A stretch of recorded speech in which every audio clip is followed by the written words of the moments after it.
ولی پیغمبرمون میگه هر کسی که اگر سحر برای خاطر نداشتنی در خانه چیزی اگر بخیزه و میگه هم تا چهرش ترش کنه غمدار خودشا بگیرد، او همچنان است که خداوند در بین مردم غیبت کرده. هر کسی که میگه اگر پیغمبرمون یک آدم مالدار اگر به خاطر پولش اگر تعظیم کنه و دستاش پیشی بر کند، سه یک دینش عیبین میرود.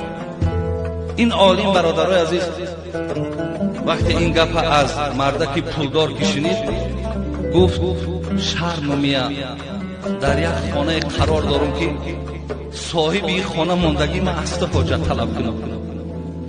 برادر عزیز سخن بینید، من در مسجدم، این خانه خدا های، من در خانه خدا ماندگی اصلا نیاز طلب کنم.